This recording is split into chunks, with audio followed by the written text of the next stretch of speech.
नमस्कार। मुश्किलें हैं राहें हस्ती में मगर मुश्किलों में गुनगुनाना सीखिए। जिंदगी का लुत्फ लेने के लिए जिंदगी पर मुस्कुराना सीखिए। रूबरू थिएटर ग्रुप और विजय सूर्य फाउंडेशन की तरफ से शख्सियत के सीजन 2 में और इस खास एपिसोड में हमारे साथ जो एक बेहतरीन जो शख्सियत है हमारे साथ, she is exponent of Indian classical art. She is accomplished dancer, vocalist, musician and उन्हें कला के क्षेत्र में उनके योगदान के लिए संगीत नाटक अकादमी पुरस्कार और पद्मश्री जैसे पुरस्कारों से सम्मानित किया गया है। राष्ट्रीय नाट्य विद्यालय में प्रोफेसर रह चुकी हैं। तहे दिल से इस्तकबाल करना चाहूंगी प्रोफेसर विदुषी रीता गांगुली जी का। मैम बहुत बहुत खैर मकदम, बहुत बहुत खुशामदीद कहना चाहूंगी मैम, आपका बहुत बहुत स्वागत, बहुत बहुत स्वागत और बहुत बहुत शुक्रिया आपके खूबसूरत प्रोग्राम खातिन और हजरात के खिदमत में मैं रीता गांगुली आदाब पेश करती हूँ। बोलिए। मुझे भी बहुत खुशी होती है जब सामाइन की रूबरू में होती हूँ। बहुत शुक्रिया, बहुत शुक्रिया, बहुत शुक्रिया मैम। मैं क्योंकि हमारा ये जो प्रोग्राम है ये खास तौर पे जो यंग परफॉर्मर हैं, जो आजकल का जैसा मायूसी का दौर चल रहा है कि लाइव परफॉर्मेंसेस नहीं हो रही, तो इंस्पिरेशनल जर्नी जो रहती है हमारी शख्सियतों की, तो उनसे वो रूबरू होकर उनको इंस्पिरेशन मिलती है। तो आपका जो आपकी का जब सफर शुरू हुआ, आपकी जो कला यात्रा शुरू हुई, तो किस तरह की मुश्किलात आपके सामने आई और किस तरह से आपकी फैमिली से आपको सपोर्ट मिली? मैं चाहूंगी आप हम भी इसका हिस्सा बने आपके उस सफर का। देखिए, कहीं पहुंचने के लिए मुश्किलातों को तो फेस करना ही पड़ता है। ऐसे दुनिया में कोई नहीं है जो कुछ हासिल करने के लिए उनको जद्दोजहद न करनी पड़ी। मेरी मुश्किलात तो कुछ और ही थी। मैं एक बहुत खास परिवार में जन्म ली थी। मेरी पैदाइश परवरिश लखनऊ में एक ऐसे इंसान के घर में हुआ जो कि स्वतंत्रता सेनानी थे और देश प्रेम में बहुत साल उनको बाहर रहना पड़ा। और जब राउंड टेबल कॉन्फ्रेंस में कैपिटल पनिशमेंट को हटा दिया गया, तब बापू ने हमारे पिताजी को बुलाया, गंगुली आओ, ताकि हमारे यहाँ अब जब तक न स्वदेशी पत्रिका हो तब तक हमारा ये युद्ध खत्म नहीं होगा। तो जर्मनी से वो उनको खास बुलाया गया। वो सेटल थे, मेरी माताजी भी, सब लोग वहीं थी।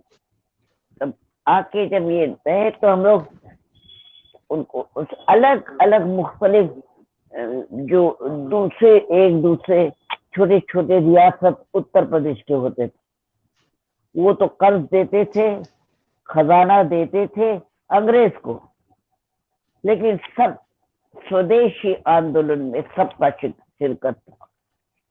छोटे छोटे छोटे रियासत बहुत थे, और शायद ही कोई रियासत हो, चाहे वो काला कंकर हो, रामकोट हो, पीलीभीत हो, कोई भी छोटे छोटे रियासत जो है, सब लोगों ने मेरे वालिद को मदद के लिए बहुत पैसा दिया ताकि इंस्ट्रूमेंट खरीदना और उसको एक सरकार गैर हेल्प सरकारी कोई माली इमदाद के बगैर एक अखबार चलाना इतना आसान नहीं। वो जमाना जबकि वो एक एक अल्फाज गिन गिन के लगाना पड़ता था, वो ऑटोमेटिक नहीं होता था।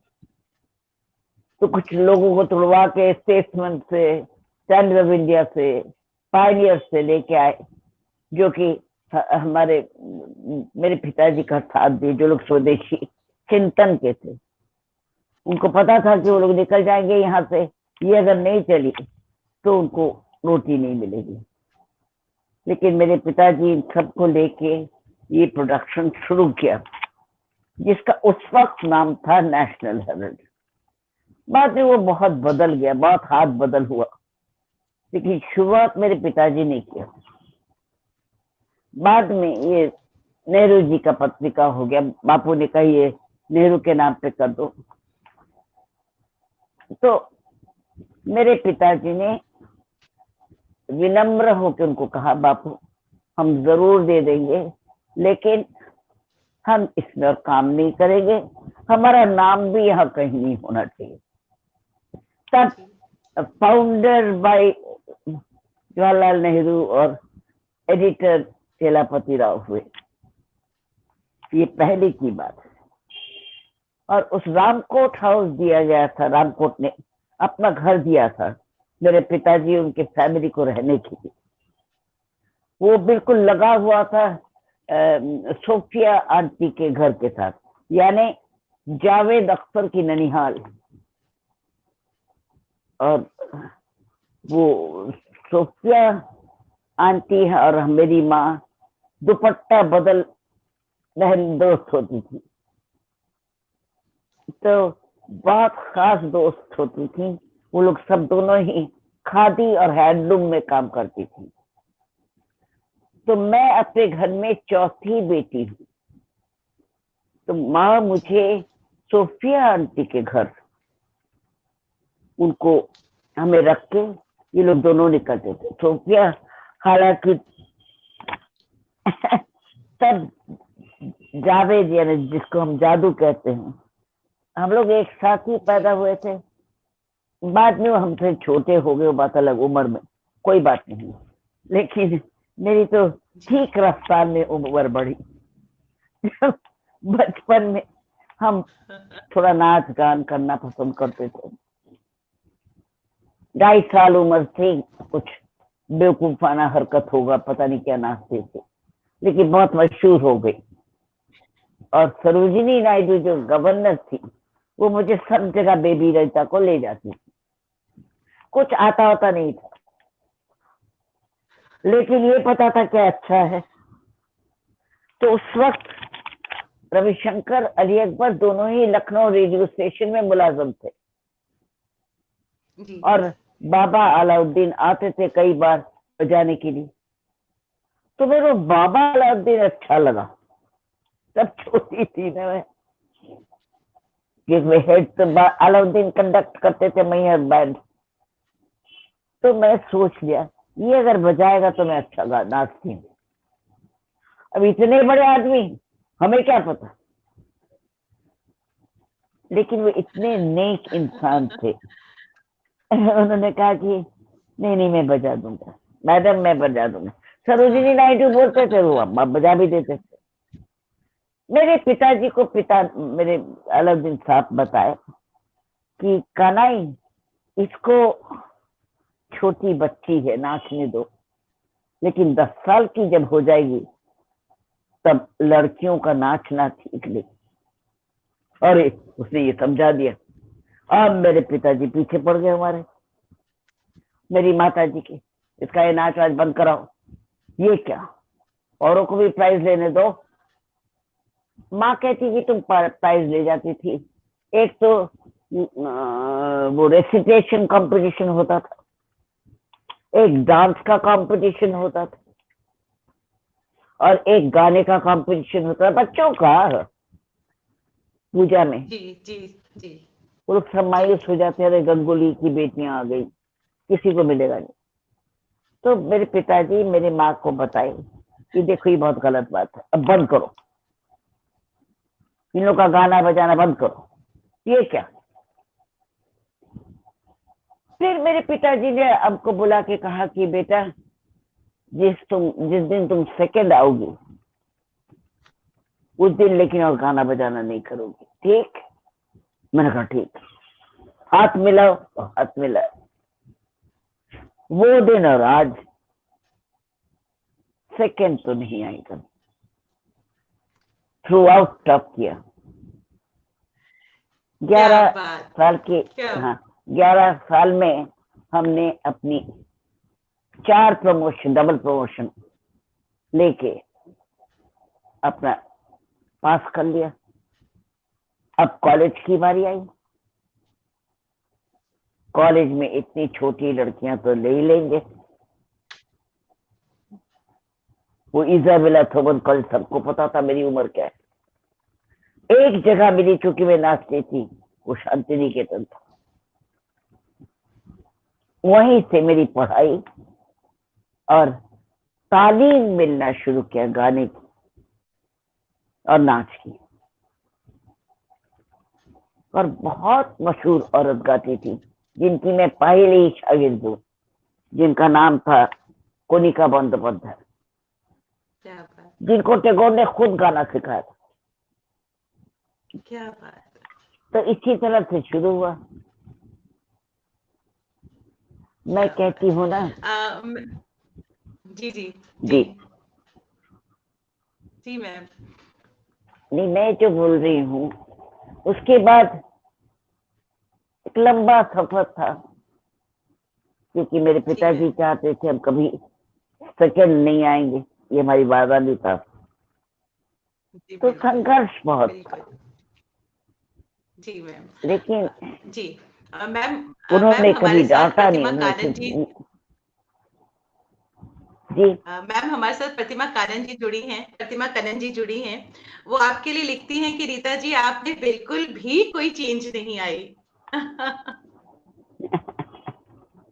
असल में क्या हुआ था, कोशिश तो करी। जब मैं 18 साल की हो गई, फिर उसके बाद मैंने बोल दिया कि हम जी। तब से मैं 18 की हूँ। अब कभी कभी दिखने में नहीं लगती हूँ 18, लेकिन कोई बात, ठीक है, चलेगा। इतने सालों से 18 चला रही हूँ मैं। बदला तो है ही, हर इंसान सो बदलता स्वीट। है। बहुत खूबसूरत। आपने छोटी सी कौन उम्र में प्रतिमा जी डांस के को? बहुत शोज। प्रतिमा कन्नन नहीं, जो नाच। मैम बहुत बड़ी दिल्ली रंगमंच में। जी अच्छा मैम। अच्छा अच्छा अच्छा अच्छा। हाँ, जी मैम समझ दिल्ली गई। रंगमंच पे एक बहुत बड़ा नाम रहा है प्रतिमा मैम का। जी मैम आपने ऐसे जी जी बोलिए उसके मैम, बाद बोलिए, मैं हम आपको सुनना स्टैब्लिश चाहते हैं। नृत्यांगना बन गई। शांति निकेतन जी में सबसे बड़ा नाम है अमूवी सिंह, मणिपुरी। जी और सबसे बड़ा नाम जी है कनिका बंदोपाध्याय, जो टैगोर म्यूजिक। वहां पर मैंने दो चीज और घुसा ली अपने को। छोटी थी, जी जहां पर भी सुनती थी चली जाती थी, घुस गई। अब जब पहली टर्म एग्जामिनेशन का टाइम आया, तो हमारे उस वक्त लोकल गार्जियन थे Bose, the vice chancellor of Shantiniketan. कौन? जी सत्येन बोस, जिसका Bose and Einstein theory, he was our vice chancellor. तो वो बहुत एनकरेज करते थे। उनके पास खबर गया कि शेड्यूल कैसे बनेगा, इसके हिस्ट्री के इतने एग्जामिनेशन ऑनर्स के, और इधर इसने 4 सब्जेक्ट ले लिए। क्लासिकल में भी घुस गई है, कथकली में भी घुस गई है, मणिपुरी में भी घुस गई है, और रविंद्र संगीत। 4 इधर, यानी 8 पेपर ये, और उधर सब्जेक्ट कैसे होगा। तो वाइस चांसलर ने हमें बुलाया, क्योंकि होता है सब लोग गुस्सा करे। हमारे मणिपुरी टीचर कहते क्या मतलब, इतना मेहनत से सिखाया उसको क्या क्यों रोकेंगी। कथकली बोले नहीं वाह, इतने दिन में एक अच्छी स्टूडेंट मिली, इसको आप लोग रोकते हैं। आप लोग बंगाली लोग बहुत पार्शियल है। अब ये शुरू हो गया उन लोगों में लड़ाई। जी तो वाइस चांसलर ने हमको बुला के कहा, बेटा ऐसा है, जिसमें नंबर कम आएंगे वो तुम छोड़ देना। मैंने कहा ठीक है। कभी नंबर कम नहीं आए, और 4 सब्जेक्ट में लेटर मिलके गोल्ड मेडल लेके मैं पास भी हो गई और ग्रेजुएट भी हो गई। तो क्या कोई कुछ बात। बोल नहीं सका। तब तक मैं बहुत कीन कीन लर्नर हो गई कथकली की। कथकली एक ऐसी नृत्य शैली है जो उस वक्त और तय नहीं करती थी। उस वक्त जो अभी भी वही है, आदमी लोग कोई औरत बना के परफॉर्म करवाया जाता है। लेकिन मैं जब गई केरला में, यानी कथकली और आशान गुरुकुंज कुरुप सिनानिमस नेम, इतनी मशहूर थे वो। 85 साल के आशा, उन्होंने अपना शागिर्द बनाया हमें, और 100-150 शोज के लिए साथ साथ ले जाते थे। तो अचानक बहुत मशहूर हो गई मैं, यहाँ तक कि हम हिंदुस्तान को रिप्रेजेंट करने के लिए बाहर international dance and music festival competition वाला, उसमें भी हम भेजे गए। वहां जब भेजे गए तब उसमें हमने मुझे नहीं पता कि अब होता कि नहीं, लेकिन जब तक होता था तक मेरे अलावा और किसी को गोल्ड मेडल नहीं मिला था। तो उसके जरिए से सारी दुनिया घूम गई, रशिया गई, चाइना गई, पूरा जापान सारा घूम के इधर आई, और उधर से अमेरिकन ये तमाम उस तरफ से घूम के भी इधर भी आ गई। सारी दुनिया ने बुलाया just to document my award winning dance item। वापस जब आई तब ऐसा हुआ कि मेरे पिताजी ने कहा, अब तो तुम डांसर बन गई हो, तो बहुत मुश्किल है, मैं नहीं चाहता तो तुम डांसर बनो। मैंने कहा बाबा हम तो पढ़ाई कर ही रहे हैं।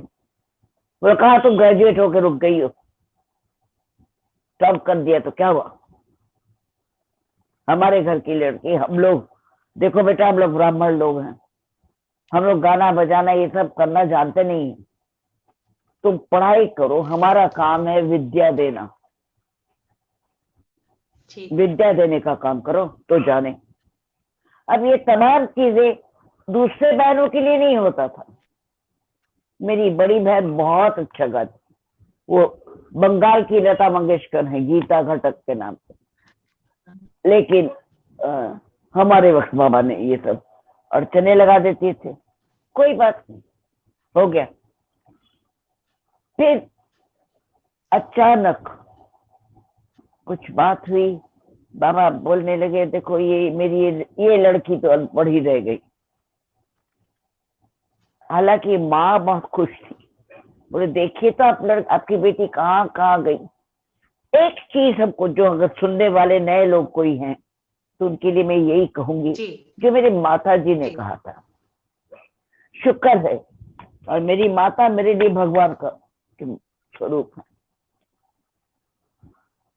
उन्होंने कहा था बेटा एक बात मान लो, जो तुम्हारी किस्मत में लिखा है वो कोई नहीं छीन सकता है, और जो तुम्हारे किस्मत में नहीं है उसको लेके क्या झमेला करना। अगर किसी और को मिला है खुश हो जाओ। एक एलिमेंट हम में कभी भी नहीं निकला, एक शायद ये सुख हो, उससे मैं वंचित रह गई। वो है कभी भी किसी से जेलसी नहीं हुई। एक जमाना था जब लोग आके पूछते थे रीता जी आप इतनी खानदानी जगह के गाने वाली हैं, इतनी मशहूर, लेकिन आपसे कहीं गुना शोहरत जगजीत को हासिल है। मैंने कहा बड़ी खुशी की बात, उसकी किस्मत है। हम जो गाते हैं हम उसी से खुश हैं, बहुत लोग जाने या न जाने। सिनेमा में गाना नहीं है, अपना ही गाना गाना है। अम्मी भी बोलती कि हमारा नकल नहीं करना है, तो अपना ही गाना गा के कितना हो सकता है, एक पीढ़ी का गाना। दरअसल ये है, क्या है, ये सब तुम्हारा करम मेरे आका के बात अब तक बनी हुई है। ये वाह सब तुम्हारा करम मेरे आका। यही बात है कि बुजुर्गों की दुआएं है, चल रही है काम। हमारी उम्र कुछ क्या कम बात, नहीं है। क्या बात, एक क्या पीढ़ी बात, का गाना, क्या एक पीढ़ी का नाचना। हाँ, अगर हमारी कहीं कंट्रीब्यूशन है वो थिएटर में है। जी हम जब हमको इब्राहिम अलकाजी साहब ने बुलाया था, क्योंकि वो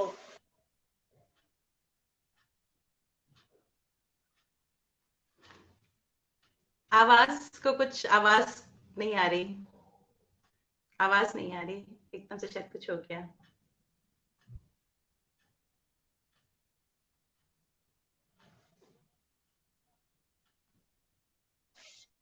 जी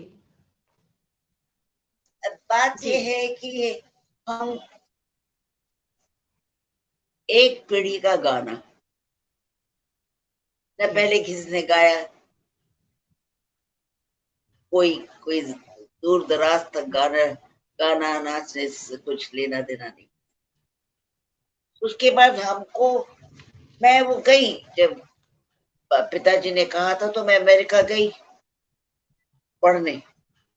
क्या, जब तक मैं 11 साल की उम्र था, वो मैट्रिक वगैरह निकलने से पहले, उसके बाद कभी माँ बाप से पैसा नहीं लिया। थ्रू आउट स्कॉलरशिप, क्या स्कॉलरशिप मिला था। जी तो जी मैं जब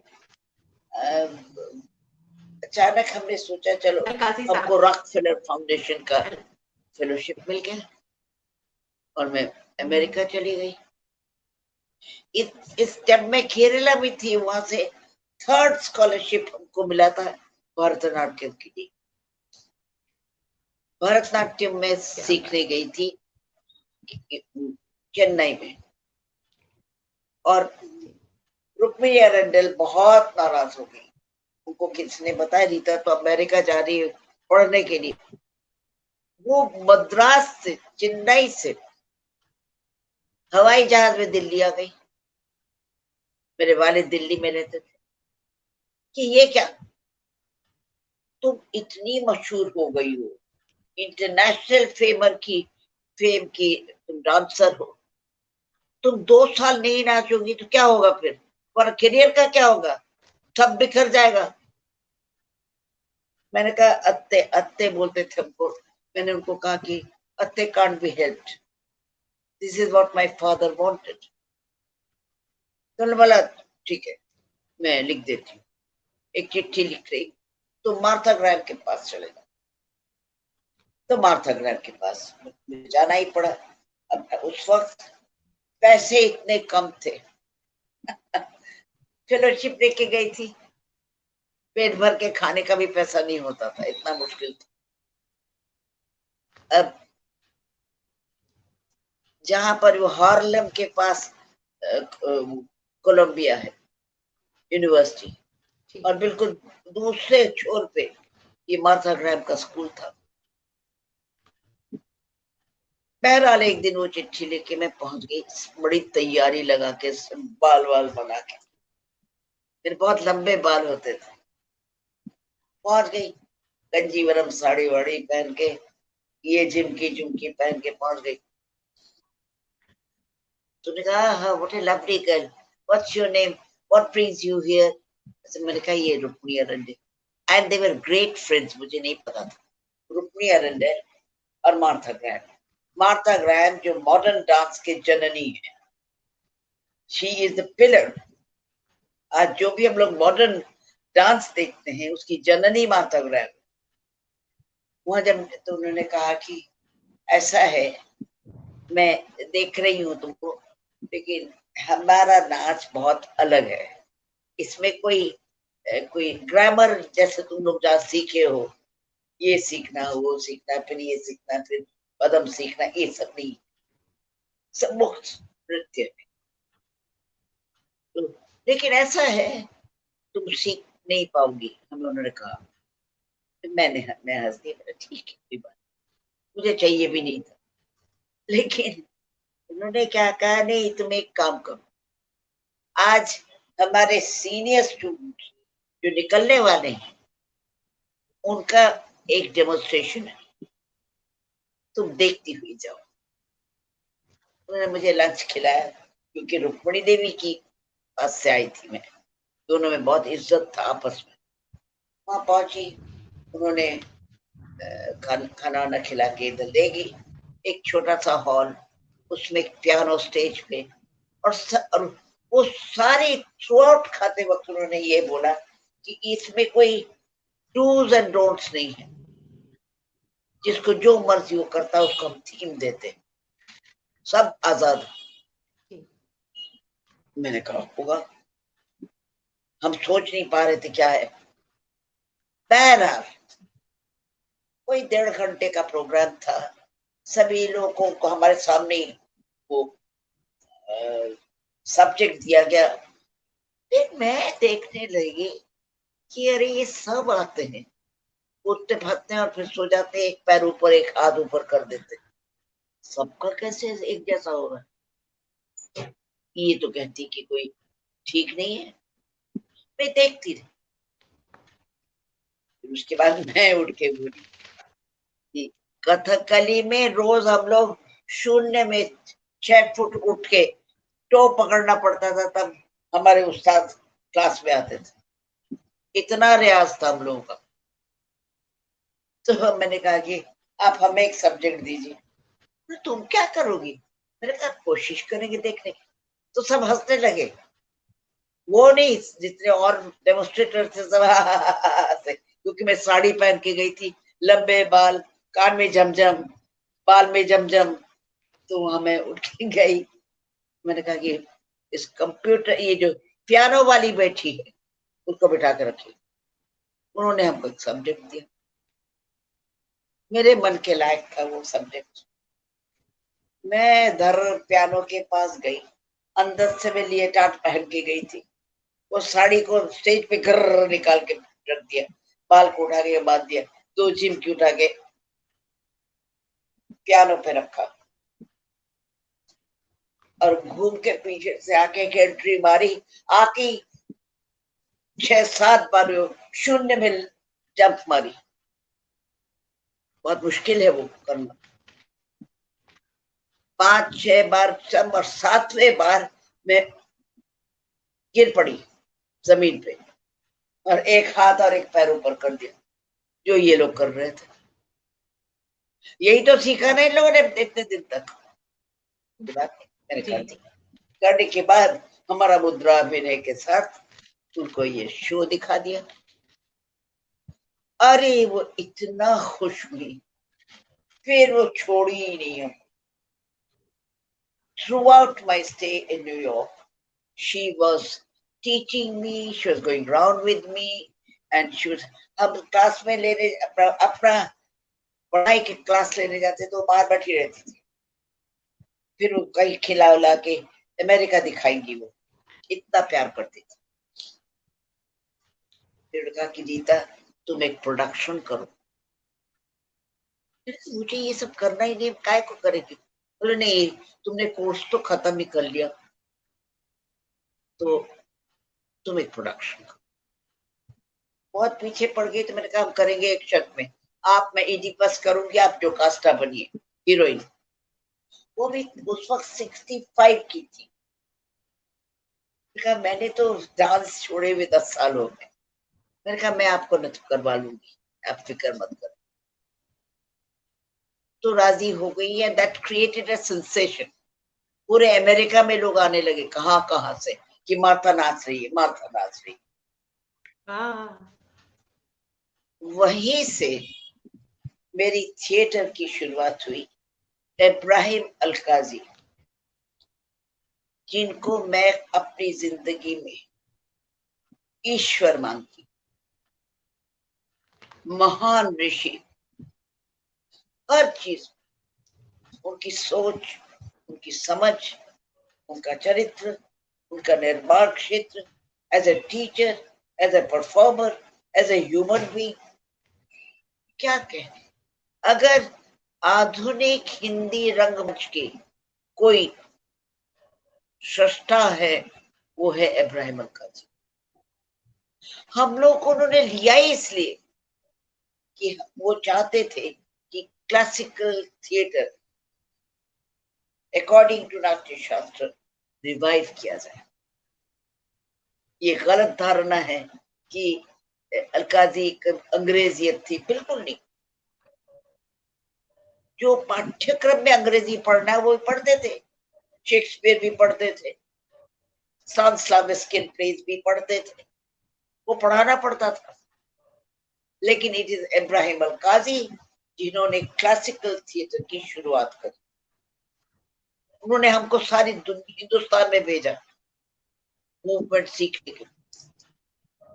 देव महापात्र हमारे एक कोलीग थे, उनको भेजा, जितने भी थिएटर थे क्लासिकल थिएटर उनको पढ़ने के लिए। और गोवर्धन पांचाल पंचानन उनको भेजा चारों तरफ थिएटर को स्टडी करके उसको इरेक्शन समझाने के। इस तरह से उन्होंने क्लासिकल थिएटर का वो इंट्रोड्यूस किया। यही मौका उन्होंने हमें दिया कि मैंने एक सब्जेक्ट इजाद किया जिसका नाम है मूवमेंट। हमारे से पहले 1975 से पहले पूरे थिएटर वर्ल्ड में, तक हिंदुस्तान में हो, चाहे यूरोप में हो, चाहे अमेरिका में हो, या कहीं पर भी हो, मूवमेंट करके कोई सब्जेक्ट नहीं। हाँ, जो शेक्सपियरियन थिएटर सीखते थे वो अपने लिए स्वॉर्ड फाइटिंग सीखते थे। हमारे ट्रेडिशनल थिएटर में जो जो सीखना पड़ता था वो सीखते थे। लेकिन मूवमेंट करके एक साइंटिफिकली डिजाइन्ड सब्जेक्ट, इसका कंप्लीट कोर्स है, उसको अलकाजी की करम है कि उन्होंने मैं एनकरेज किया, जिसका मैंने इजाद किया। आज दुनिया में सब थिएटर इंस्टीट्यूट पे या जितने भी वर्कशॉप होते हैं, चाहे बंगाल में, चाहे महाराष्ट्र में, कहीं एक सब्जेक्ट होता है मूवमेंट। क्योंकि ये थिएटर तो नया है ना, अर्बन थिएटर है। 2 विश्व युद्ध के बाद ये हुआ, ये थिएटर जो कि शहरी थिएटर, वरना हर 15 किलोमीटर में कोई ना कोई थिएटर है। वो लोग अपना ही जरूरत पूरा करते हैं। जब रामलीला आने का वक्त होता है, काम काज छोड़ के वो लोग सब इसमें शिरकत करते हैं। जिनका जो मौसम होता है, परफॉर्म करने का मौसम होता है, नहीं तो खेती बाड़ी करते हैं, या कोई कुछ करता है, कोई कुछ करता है, लेकिन जुट जाते हैं और अपना थिएटर करते हैं। लेकिन अर्बन थिएटर वाले क्या करें, कब क्या डिमांड आए नहीं पता। लेकिन एनएसडी में किसी को सीखना है, हमें तैयार तो करना पड़ेगा।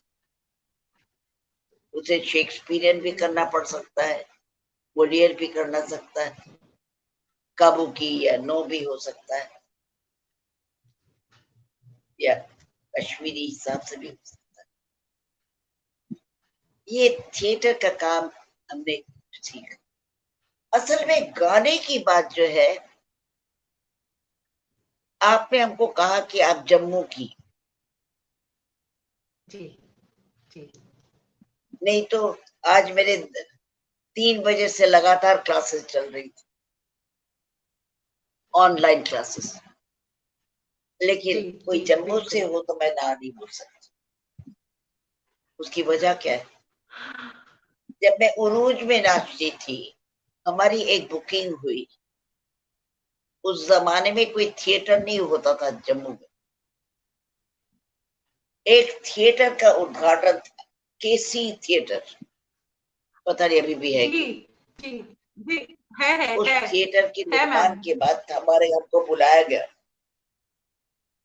जी परफॉर्म करने के लिए। बहुत जी सम्मान दिया, बहुत अच्छा। और उसमें बड़े बड़े डिग्निटरीज आए थे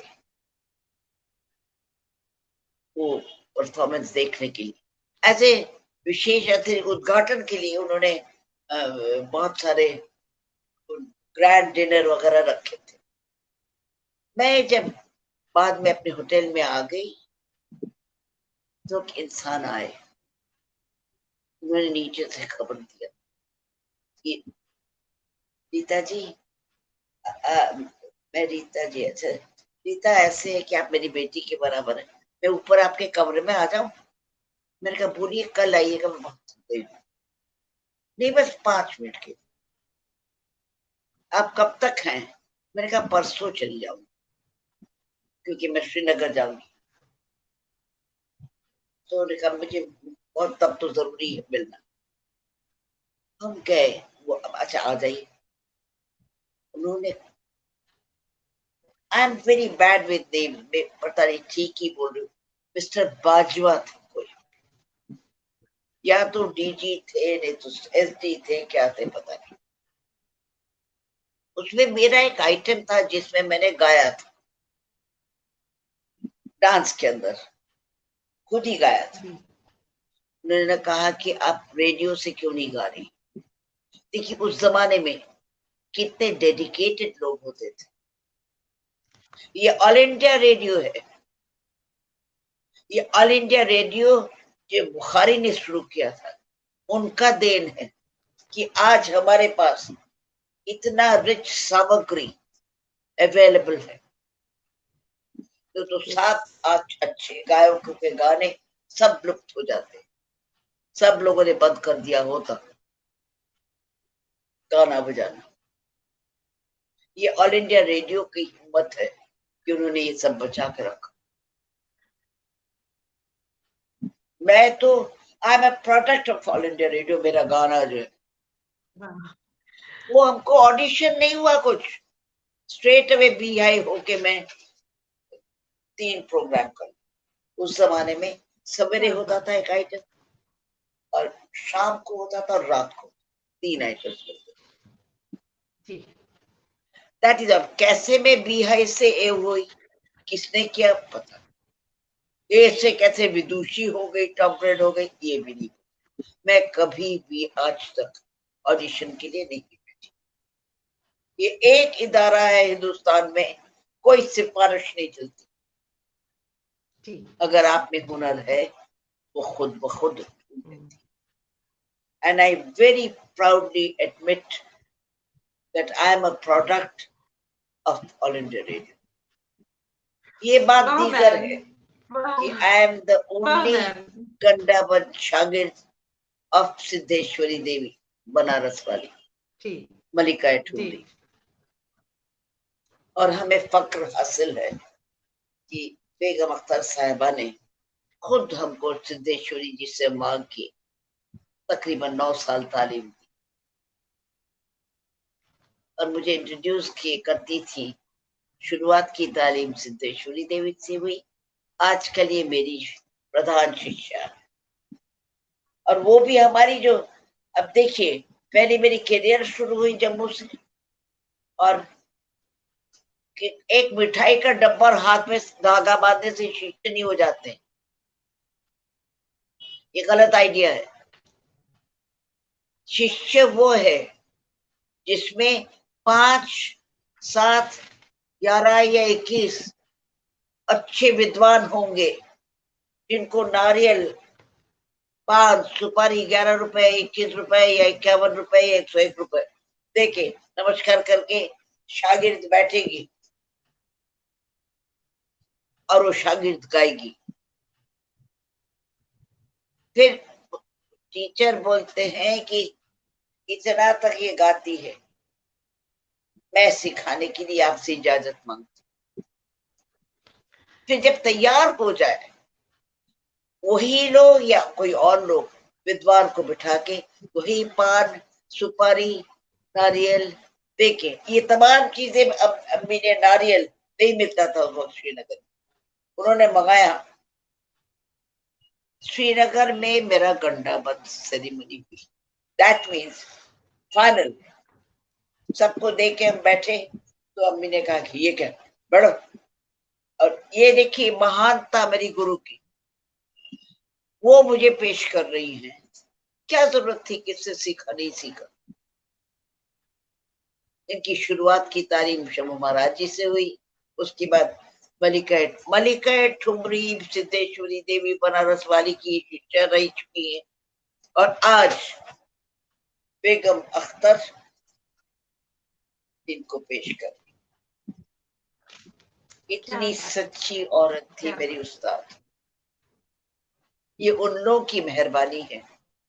फिर मणि प्रसाद जी से हमको सिखवाया ताकि कोई हमारा हाथ न पकड़े। 20 दिन की तालीम उस्ताद अमीर खान साहब को बुला के हमारी आवाज दुरुस्त कराई। किसको पड़ी है टीचर। और आप यकीन जानिए एक नया पैसा भी उन्होंने हमसे कभी नहीं किया। यही है गुरु महिमा। इसीलिए आपने जब कहा कि जम्मू से हैं, जम्मू से तो मेरे संगीत की शुरुआत है, और सबसे बड़ा फेस्टिवल ही कश्मीर में हुआ, श्रीनगर में। अम्मी ने हमको पेश किया। ये कहानी है मेरी। संघर्ष तो बहुत है, इतना आसान नहीं है, लोगों को अच्छा नहीं लगता है। औरत गाए, वो भी प्रोफेशनल औरत नहीं हो घर से, तो उनके लिए बहुत ही मुश्किल था। ये बात तो सच है। और कुछ पूछना है तो बोलिए। तो हो गया मेरे ख्याल से आपका टाइम भी। बस चलते एक जो नई जनरेशन है, यंग टैलेंट है, यंग जनरेशन है परफॉर्मिंग आर्ट से जुड़े हुए, उनको आप क्या मैसेज देना चाहें? काजल जी, उनको आप क्या मैम, यंग जनरेशन को आप क्या मैसेज देना चाहेंगे? आवाज आ रही है मेरी? यंग जनरेशन को क्या मैसेज देना चाहेंगी? यंग जनरेशन को क्या मैसेज, यंग जनरेशन को क्या मैसेज देना चाहेंगी मैम? जी, आपकी आवाज आ रही है? मेरी आवाज नहीं आ रही? नहीं आवाज आ रही? आवाज आ रही है?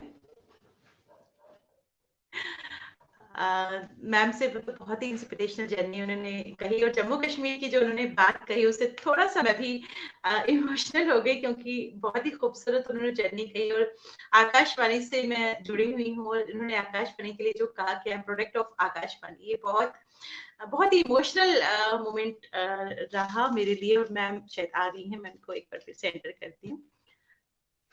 जी जी मैम, पूछिए, कुछ पूछना था मैम? चलते एक सवाल। मैम शुक्रिया कहना चाहूंगी मैं आपका बहुत बहुत। मुझे लग रहा है कि बात नहीं हो रही है, लेकिन शुक्रिया कहना चाहूंगी मैम आपका बहुत बहुत। मैं बहुत बहुत शुक्रिया कहना चाहूंगी मैं, बहुत बहुत शुक्रिया। और जिस तरह से प्रतिमा जी ने कहा कि आप बिल्कुल नहीं बदली, वाकई बहुत खूबसूरत है आप इन एंड आउट। नहीं, ये गलत फहमी, खुश फहमी मेरे पे कभी भी नहीं थी। अगर सुंदर होते तो इतना मेहनत करते, कब की बिखर जाते। ये जो भी ठीक है, क्या करूं, वो सब हमारे गुरुओं की मेहरबानी। ये मैं दिखावा नहीं बोल रही, और जो भी गलत है जी मैम, मेरी अपनी करतूत है, क्या कर सकते हैं। अच्छा लगा आपसे बात करके। शुक्रिया मैम, बहुत बहुत शुक्रिया, बहुत बहुत शुक्रिया, थैंक यू मैम।